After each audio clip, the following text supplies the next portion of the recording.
Hey everybody, welcome to another edition of Field of Dream on ACTN. I'm Steve David and I'm your host. Today I want to talk about some what if. And I've got my panel. Let me introduce them and then we will continue on. Narada Wilson, welcome to the set, Narada. Always a pleasure to be here, Steve. Another edition of Field of Dreams. And we also have our other guests today. Right. Larry Joseph, welcome to the set. Thank you, Steve. And I have my Field of Dreams t-shirt. Thank you for wearing that, bud. I appreciate you so much for that. Please send the check to Field of Dreams. And next to Larry, Jefferson George. Welcome to the set. Good night, Steve, and always a pleasure to be here. And we missing the doc was he has to go out, so have fun wherever you are, Doc. Yes. All right. Remember guys, I was thinking we do some what if because there is so much happening today with our football and the decline. The Pro League is in a mess and all other things. So let's talk about some what if. So I want to start with this is a big one for me.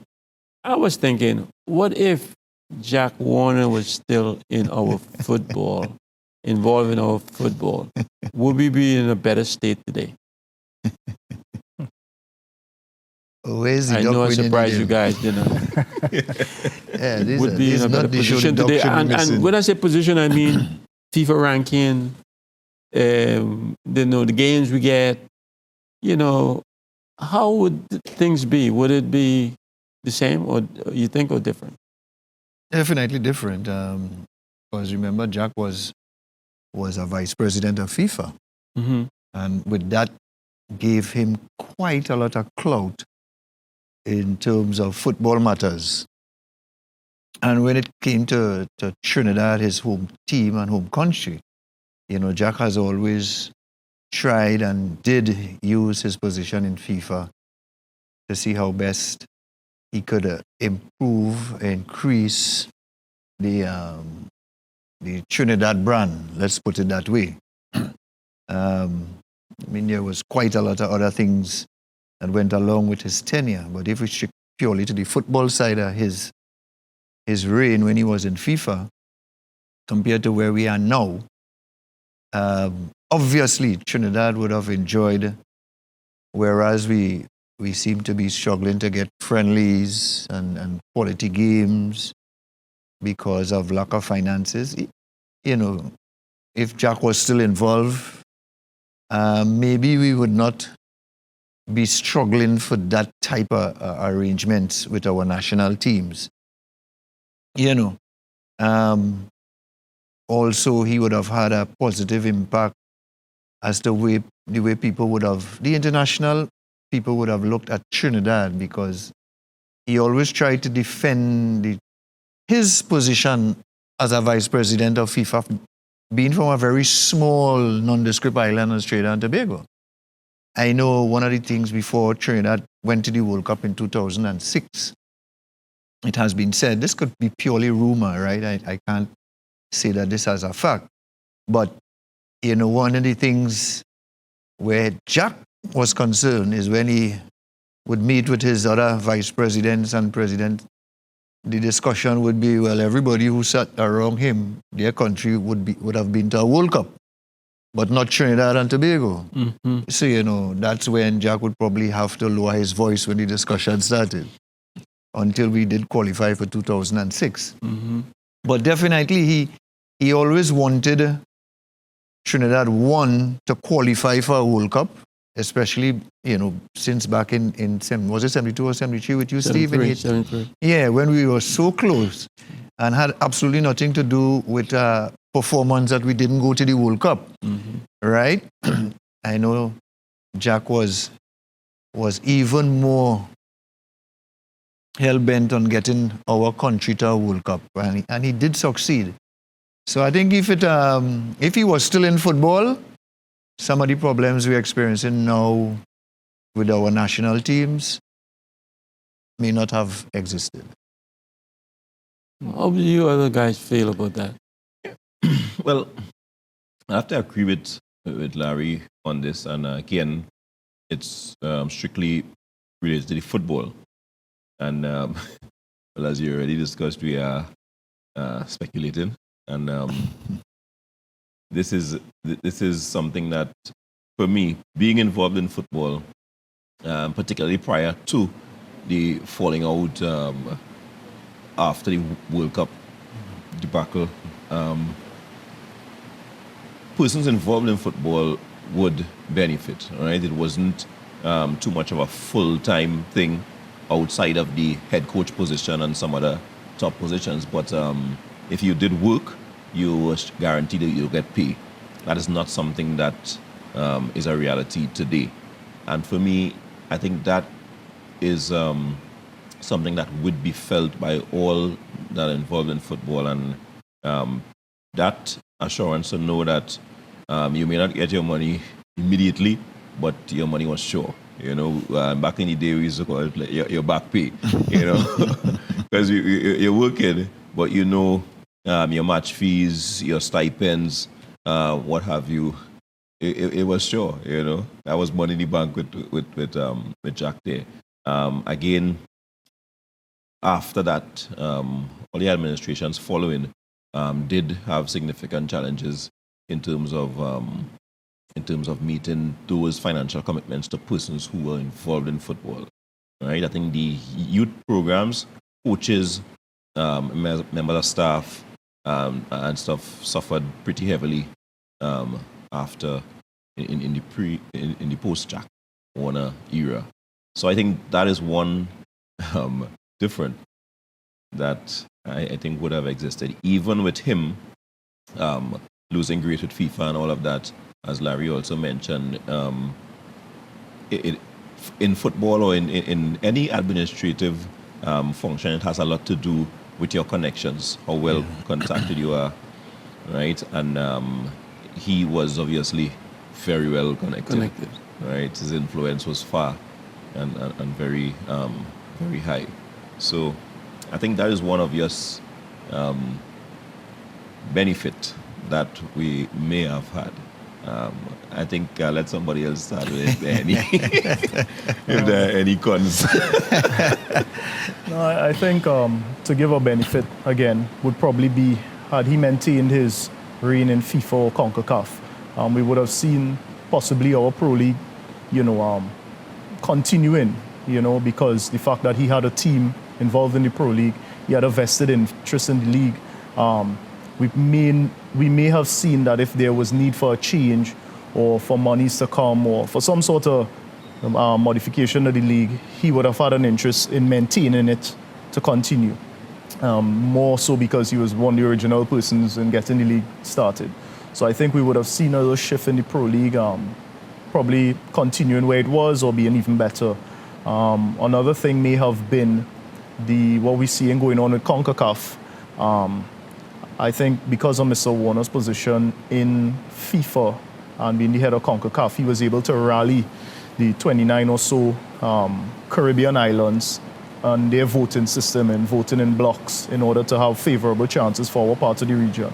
I think we would have seen that happening and not have too much bickering and people going different directions or aligning with a larger country for benefits towards the island. We may have seen, we need to make this decision collectively in order to ensure that they don't take advantage of us.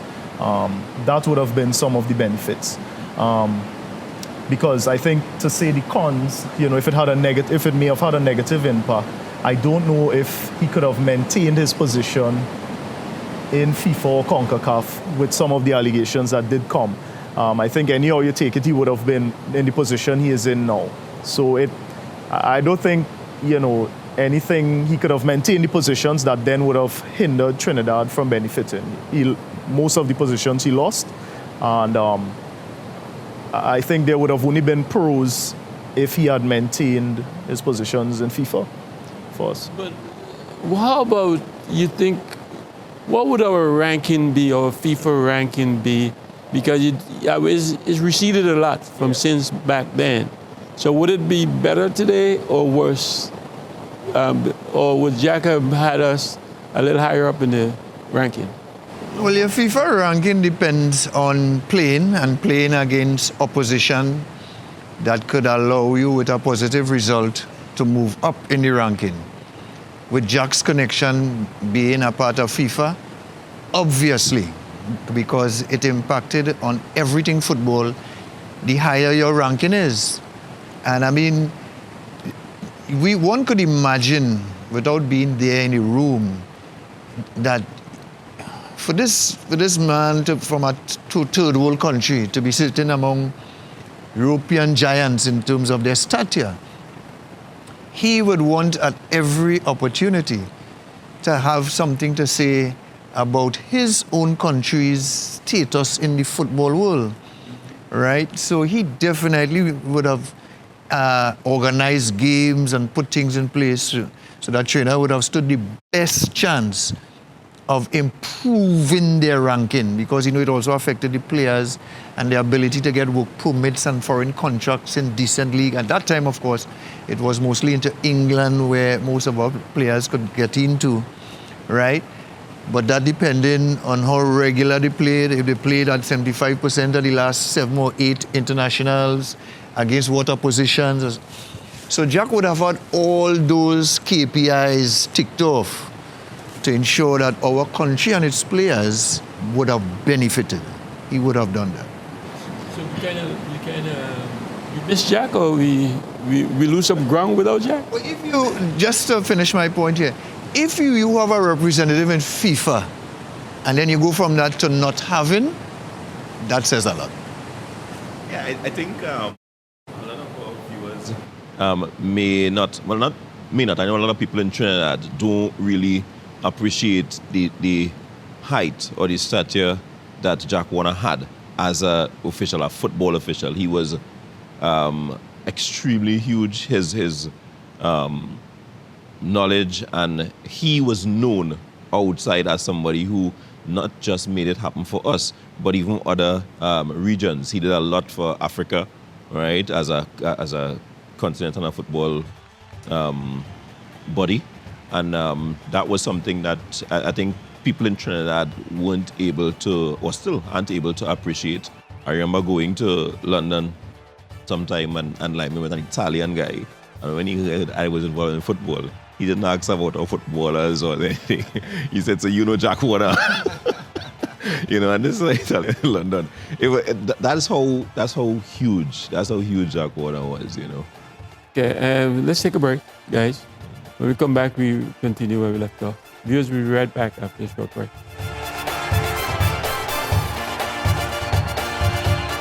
It's kind of still been, if the enforcer comes in, we step up the game a notch. But I think it's more with the modern era, somewhere around the 90s, with the television, internet becoming popular. A lot of things were in your face. You had access to the best. So players... We, from those encounters together, and this was a North-South game to open the season. So the team might be playing well, as we always say with Trinidad and Tobago.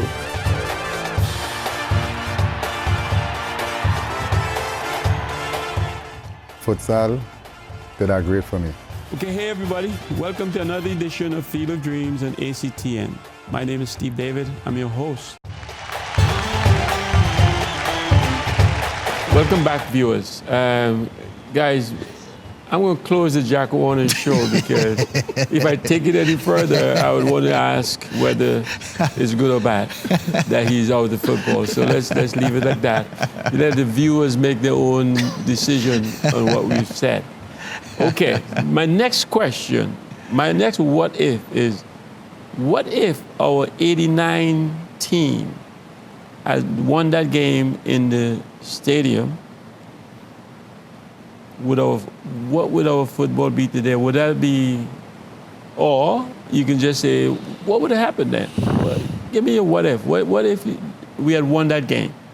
What do you think would happen beyond that? boy. I think I'll make a quick contribution. And it goes back to almost the first thing. At the time with the 89 squad, Mr. Warner was on his rise to where we knew he reached, which means very early in his start in FIFA, he would have had his contribution all the years after would have been basically, in my first few years, my country qualified. Right. I think that could have even propelled him to possibly even a presidency in FIFA, which then would have opened the floodgates of Trinidad and Tobago, probably, being even more in front in terms of we've seen stadia built, we've seen a team qualify in 2006. But what I actually believe may have happened, I think we may not have, I actually think we may have been a little further forward simply because around that time we had an exodus of knowledge and persons who were playing abroad, studied abroad, and I mean footballers and more, who then ended up in collegiate systems in the States all over. I think these guys may have come back home simply because the country would have been in a euphoria. People would have, it's almost like Jamaica, they went back home to take care of Jamaica's sports. I think we may have seen more persons here because the heartbreak may not have been there, the money may have been circulating, and Trinidad and Tobago may have seen development happen in the next 10 years, what we're still waiting on to happen right now. Mm-hmm. So that might be my start of the contribution, that we may have been 10 years ahead of where we are presently. Right. Agreed, Narada. You raised some really good points. And I agree with them, actually. I will try to stay just within the actual football field itself in terms of what if we had qualified for Italy in 1990 from that 89 squad. Obviously, the local game would have gotten the greatest lift it could have gotten because there's no greater achievement than qualifying for a World Cup. And again, we would have had the record as we did in 2006 of being the smallest nation to qualify. And then also, we would have also had the privilege of having a local coach a team to a World Cup. So there would have been so much positive coming out of that 89 squad if they had qualified for the World Cup. And in addition, all the players would have opened themselves to contracts to the biggest leagues in the world because of that qualification. And by extension, all other local players thereafter would now have had the attention of scouts coming in during the season, because if you could have qualified for a World Cup, it then says that there has to be a certain pedigree in your local game. Mm-hmm. So just staying within the game itself, if that 89 team had qualified for the World Cup, we still in the what if. I mean, I was in and around that squad. I myself would have been a beneficiary of their qualification for that 90 World Cup in Italy. So I may have been coming back as a foreign base rather than being still remain local. Trying to make Trinidad. Well, I think one of the easiest things is, as Larry finished, I've been sitting next to a millionaire, right? But I mean, you'd have made your first $1 million out earlier then, Right? To go back to Narada, though, I'll be a little bit controversial, and since we know what if, why not? Right? I think Mr. Warner's rise had a lot to do with that game, right? Of course, it is high speculation that he himself was able to gain some forward propulsion throughout the organization, after that game, right? Whatever the specifics and details might have been, nobody's quite sure. But I think if he had qualified, he may not have reached the heights that he did in FIFA. That's my speculation. All right. But And- I want to add one. Yes. I actually, and I understand the speculation, and I'll go to something Larry said to add to it. It may have actually affected our sport culture as fans and supporters when you mentioned that the coach would have been local and a lot of the players were actually playing locally. So we would have probably believed more in that the local coaches or players are actually of international standard. Because right now, we always believe in the foreigner coming and doing it. Yep. We would have had a local guy. He would have been, well, he's a legend already, but he would have, Stocks would have risen. it would have risen. It would have been considered the best thing ever, the greatest thing ever, and we would have constantly been looking for locals to reach that repeat, stature, And I think it may have helped us, even the younger ones, to actually wanting to achieve more because they would have seen it happen right here from our soil. And just to reinforce the point that you're making, Narada, in terms of Gally Cummins as the coach at the time, Gally still gets quite a lot of kudos when the former strike squad team does play quite a lot locally and has been on a couple of foreign tours. And the reception that he gets whenever they go into these areas or into these countries is still unbelievable. And I mean, in some ways, it's almost as if by not qualifying, his reputation has taken a greater lift. It's kind of ironic, But just to reinforce the point that you're making, the fact that he was local, is local, would have enhanced the entire local product so much more. It would have given a great fillip to the local players, to the league that existed at the time, to all the other local coaches, to the local teams. It would have opened so many avenues for everybody within the football fraternity. Talking about it now has me a little kind of sad because those opportunities, I suppose, that we may have missed, Exactly, it's nostalgic. I could see it in Larry there because I mean, I was a child, probably 7, 8 years old, and that is something that I mean, we all wondered, what would it have been like to qualify at that time, and I guess now having the experience of the 2006, we can see that some of the great things that we thought would have happened may not have worked out in that way. There was a lot riding on that team. It was, I think, in terms of the hype and the expectation, it was even greater then than in 2006. You know what I mean? Because we've been, we were at that time ripe and fresh.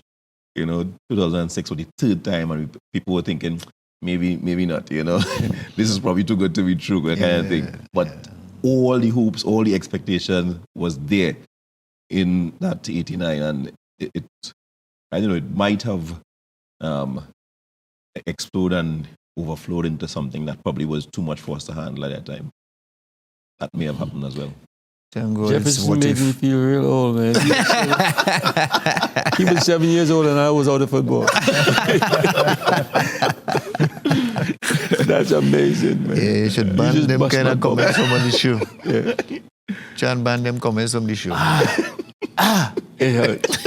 Anyhow, I've got another one for you guys. What if Ben Hacker? There's two parts of this question because in 2006, I think there was two differences happened that made our team better. Or it could be worse, but for me it was better. That was Ben Hacker coming and taking over the reign, and also bringing back Russell Latapy at the time he did. What if those two things didn't happen? Did not happen. Did not happen. Do you think we'd have made it to the World Cup? Wow. I think the two sides I'd look at it is the Ben Hacker coming was necessary for the players. I think had he not come, great players playing at the highest level. It was our creme de la creme, disciplined guys who knew what it required to play at the highest level. But as most Trinidadians and the culture that we've had for maybe, I don't want to go too far, but maybe we've developed it over the last 20 years, has kind of still been, if the enforcer comes in, we step up the game a notch. But I think it's more with the modern era, somewhere around the 90s, with the television, internet becoming popular. A lot of things were in your face. You had access to the best. So players presently even they see so much great football and great coaches and hear so much that they expect the same thing when they open their door.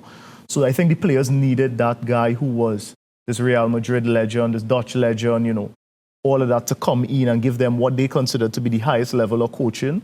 And he could have commanded the respect where even the big name players could have probably had to sit it out if he didn't think they were, stepping up. I think anybody else locally or maybe even in the region may not have commanded that respect. Some of those guys could have flown in and just expect to play without any repercussions for their actions. In terms of Russell, I would say Russell was for the people. For you to have gotten us, the supporters, on board and to believe in this team could have done well after we've had, since the 1990, disappointment. We wanted to see what we considered to be our most talented, gifted, creative player on that field. And had Russell not even been picked or called back, I think a lot of us would have been disappointed and probably not buy into what Ben Hacker or the Federation was trying to sell us at that point in time. Because I don't know if the players themselves, they have their personal relationship with him.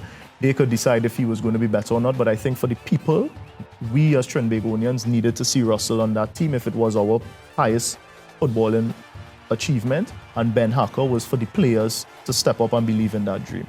Well, let's take a break. When we come back, I want us to continue this because, Russell came back and he scored on that game, first game, that we needed to win. And it made a big difference to me. Viewers, we'll be right back after a short break. So did put on the red, white, and black jersey again because Russell is not one of those players who just excites the crowd with his fabulous skills.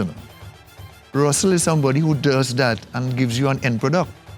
And it's simply because Russell.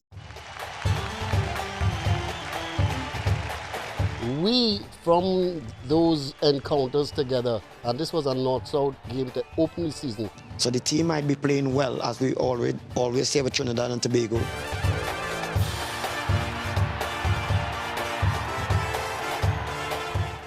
Futsal did that great for me. Okay, hey everybody. Welcome to another edition of Field of Dreams on ACTN. My name is Steve David. I'm your host.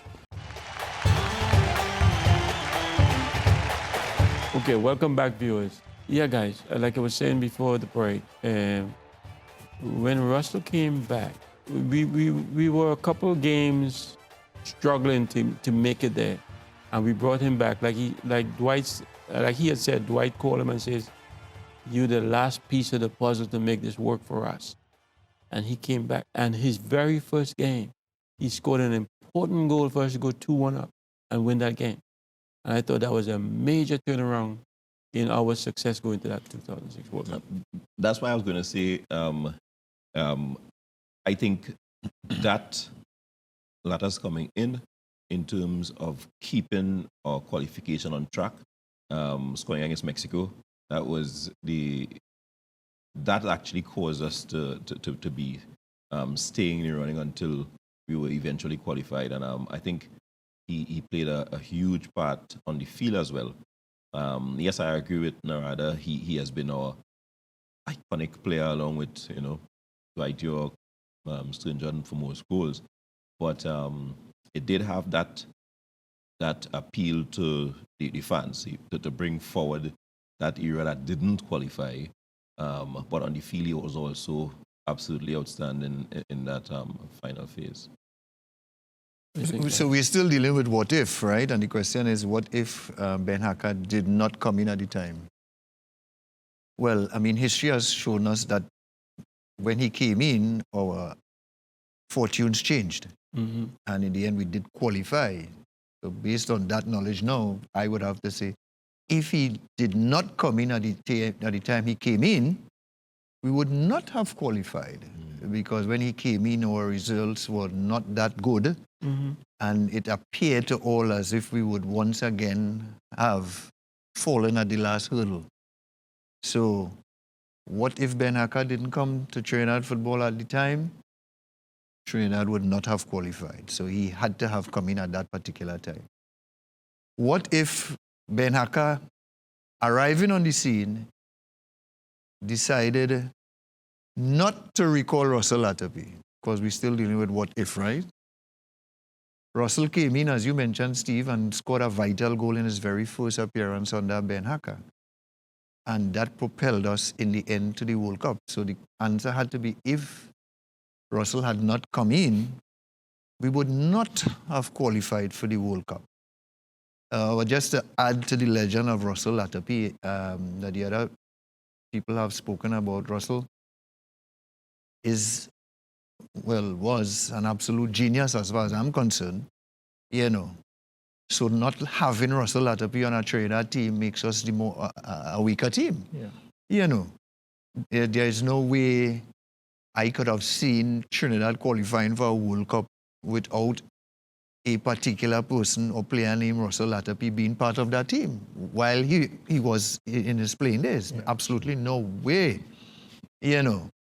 So for me, I'm glad that good sense prevailed, if we may call it that, and Russell did put on the red, white, and black jersey again, because Russell is not one of those players who just excites the crowd with his fabulous skills, you know.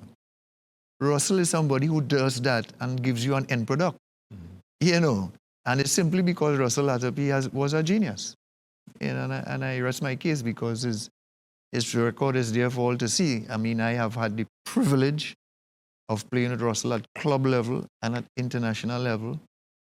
And there are times I'm on the field standing and just looking at this magician at work. So for me, you know, I will take those memories, and I'm glad that the rest of Trinidad and Tobago was able to see him in the flesh, you know. So they have great memories like I do also, you know. Okay, I'm going to switch this topic now from those two gentlemen to another guy who I thought did a good job for us. And I'm going to ask you the question, what if Stephen Hart was still the coach of our national team? Would we have been in a better state or worse or same today? Yeah, for me, I think we may have been in the same position. Reason being, I think Stephen Hart did an excellent job. He had us at a momentum, 2014, 13 into 14, really riding high. We were having, for our fans, believe again for the first time in a long time that we could take on the Mexicos, the US, the Panamas, the Costa Ricas in any game. Doing World Cups in 2013 and 15, having good results and reaching decent points in the Gold Cup. However, I do believe to the end of his tenure that the same players who are presently in the squad, started to lose some. It seemed to be respect for him. It seemed to be trouble in the dressing room, and the game started to dip in terms of the results, and we were seeing players having issues where he had to pull them up a couple times. So for me, we were checking that we would have had the same players most likely. I don't think the change would have been from the coach. The issue would have been what would have changed for the players to believe in him again. So I actually think we may have seen the same results. His tenure before was excellent, his record. But at that point in time, I think to today, we would have seen the same results, and we may have had our fans clamoring because I think we forgot the couple articles that were coming out about issues in the camp, in the dressing room, and maybe calling for his head because a couple results didn't go in his favor. Okay, guys? I would disagree. I think a football, it's hard to see our football worse than it is now. Very, very hard to see football regardless. Some would say, who would have been in charge, you know? And back to the point about the players, we all would have learned about the indiscretions of the players and things like that. And I think that would, I would account that to be more players losing, I should say, respect for the game and for this country that they represent than for the coach, right? Because he was very good for those players who were there. And I mean, a lot of our players, sometimes we look at a personality of a coach and we ask why a coach is so hard or why a coach is so so restrictive on the players. And I think that instant would probably give us an insight as to why. All right, Stephen has been a laid-back coach. He will allow players to be adults, an adult team that you're coaching. And so you are expected to manage yourself. I think other players had problems in doing that, managing themselves. They weren't able to do that and treat their own environment as a professional, right? Stephen Hart, under him, I don't think that his removal was justified, right? To say that, just to begin with. And there is, I think, enough for us to see that he, even in terms of players, if he had the need to move players out, he would have been able to do so successfully to allow us to perform at a better level than we are at the moment. Well, I and all thought at the time that Stephen Hart was fired, that he didn't deserve to be fired at the time, because when he came in, there was a definite difference in the way the Trinidad and Tobago team performed on the field.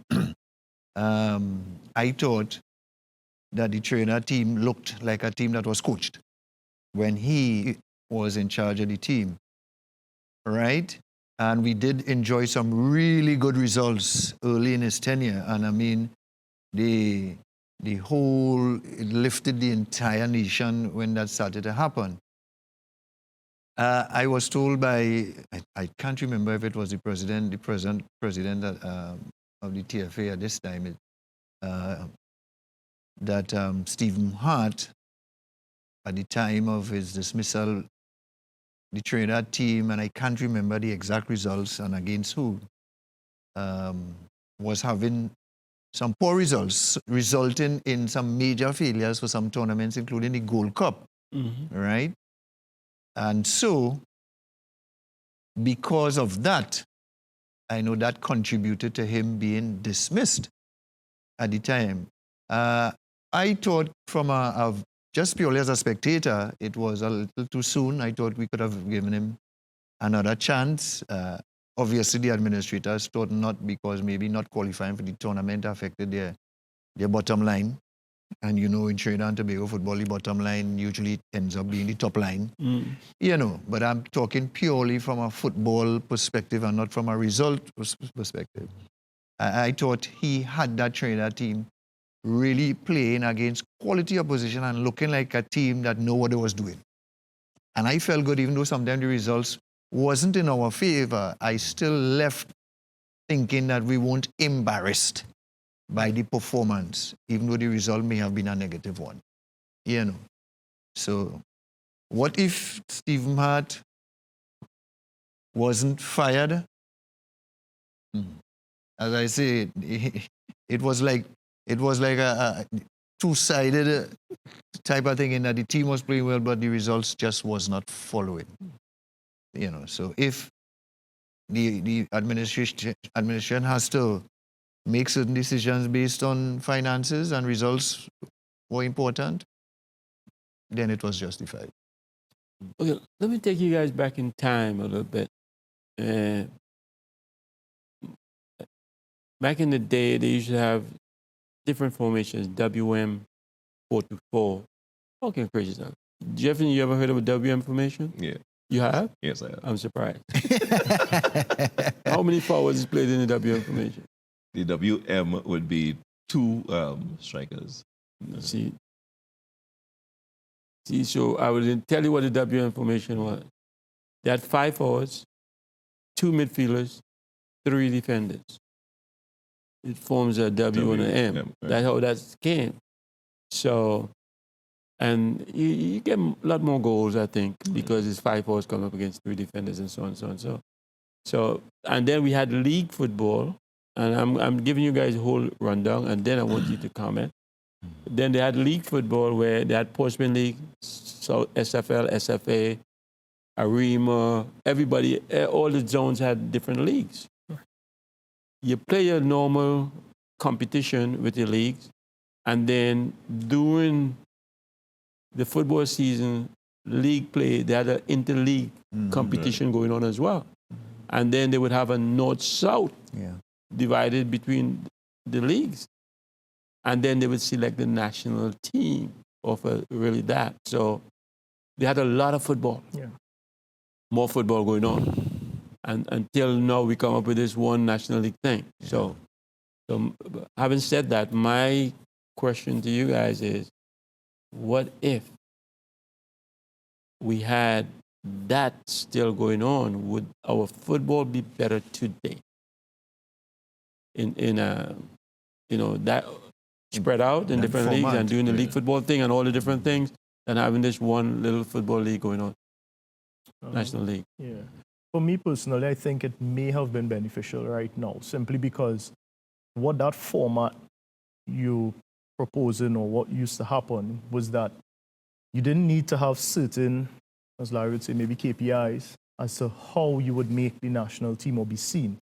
In the present system, you sort of have to be playing in what is considered the highest level of the league and playing with one of the top teams to have the visibility.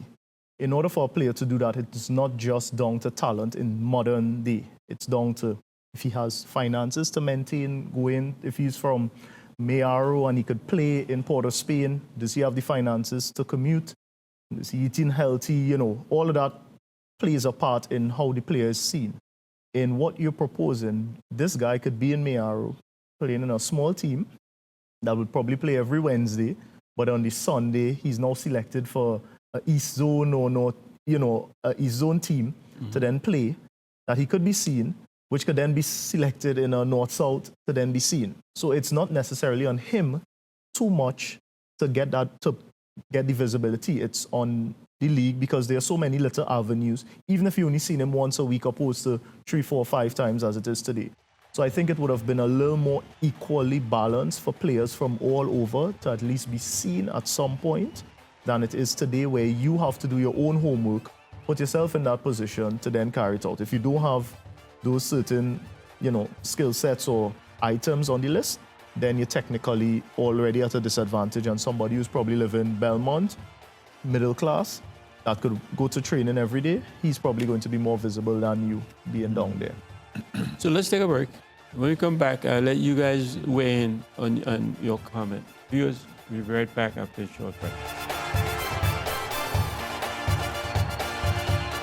How your league is really supposed to be structured, because it would provide for development of your players in a way that is not really looking at another model. Okay, welcome back, viewers. All right, so Narada, you said your piece. Let's Larry and George weigh in on their opinions. Well, let's let the 9-year-old see how much he could remember. Well, he wouldn't remember anything. Well, let's 7 years old. 7 years old. Let's find out how much he heard about that. Well, I think based on the environment, and I think that's how your league is really supposed to be structured, because it would provide for development of your players in a way that is not really looking at another model that probably doesn't work.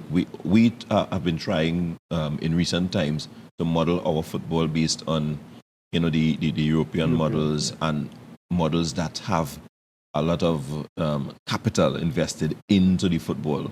Obviously, we don't have that, right? And it hasn't been that way in our region. We are just a small country, and sport in itself, any type of professional sport, calls for a lot of resources, finances, and otherwise. And I think the model that Steve has described, which I have heard about, right, that depends on your involvement from your community, where players are not commuting a far distance to go to play. So you live in Point, you play in Point. You live in Central, you play in Central. You live in the East, you play for one of your East teams, right? That way, on the player, it's not a huge financial burden. And then the communities and the support systems, your groceries, your hardwares, what have you, would be your finances, funding the local units. I think there's a lot to that we can go back to with that, seeing that you have now, there would always be a club that has resources that would like its players to be full-time, that would invest in the players and so on, and that's fine.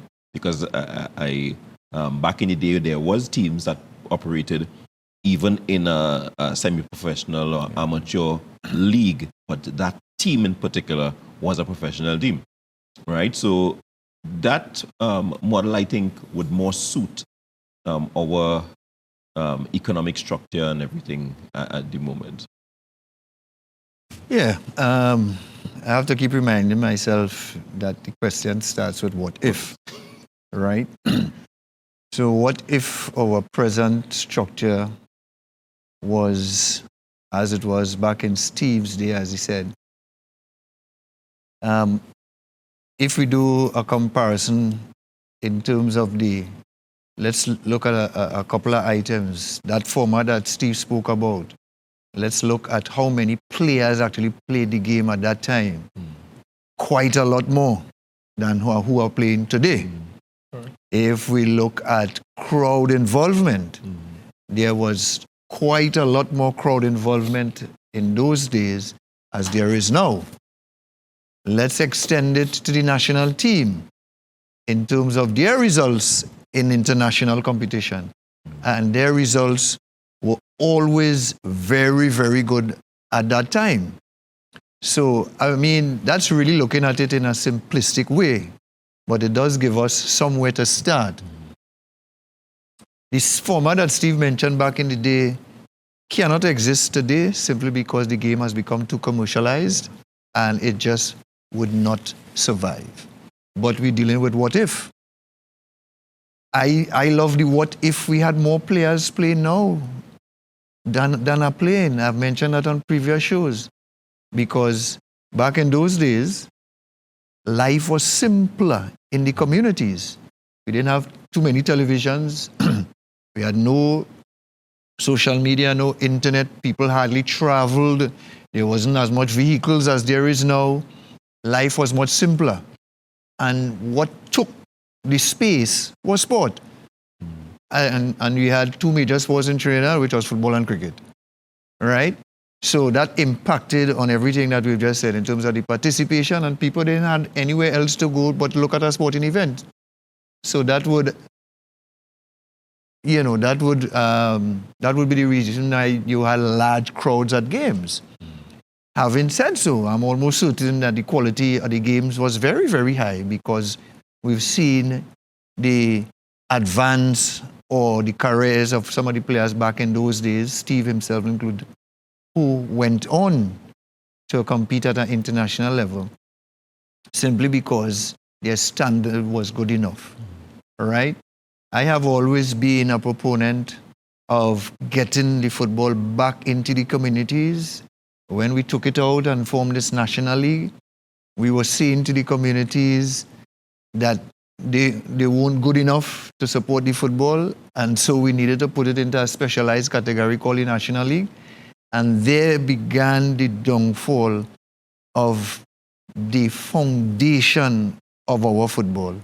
Our foundation has always to be in the zones, and the zones consist of the communities. True. And from the time we moved away from that, here's where we are today. So I'm still in the what if. Well, I hear you. I hear you, but and we talk about today is more the media, the television, the different things. But our football is not televised. And to me, back in the day, after every game, I'm on the back page of the newspaper. I don't see people. I think that's how the country got to know who Steve David was or who Narada Wilson is, based on all the games we play, and every time we play on a Wednesday and a Saturday, we on the newspaper the Thursday and the Sunday. No, I don't see understand that what now you're at all. saying clearly, Steve, and that's the point that I have made. Back in your days, and even to some extent my days, we weren't competing. Football was not competing with too many distractions. Right. So the paper needed to put something about the football to fill the pages. And fortunately for the players and for the supporters and for the nation on a whole, it was a good blend, a good relationship between the players, the press, and the public, right? But the benefit of those things is that the players, there were regular games, so the community became very affiliated to the team. Right. And it just propelled the players to want to do their best every week because you played every week. And the thought in your mind, I can't let my fans down. Your fans was your family, your friend, your neighbor. And just that incentive of whether you were playing home or away ensured that the game itself was of a high standard because it was so competitive. And the passion and the love for the game overrode any sort of financial reward. And if you transport that from one community game to all the community leagues across the nation, that would explain why when you did get into a national team back in your day, that national team was a super strong team because you would look around the dressing room and realize there were so many other good players who couldn't get in, And the fact that we've moved away from the communities. So is that system better? And that's the question. Yeah, we have the to What ask. if? In terms of the what if, Yeah. I think more suited to Trinidad and Tobago and Right. our realities. I think that's part of what Larry is saying here as well. The emergence of the professional leagues has sucked the life out of your zones and your community football. That was the structure that existed Steve's day. Okay, so if we would like that system better. We agree on that? Or no? I would love to see more football in the communities, Steve. Yeah. I would love to see more football in the communities.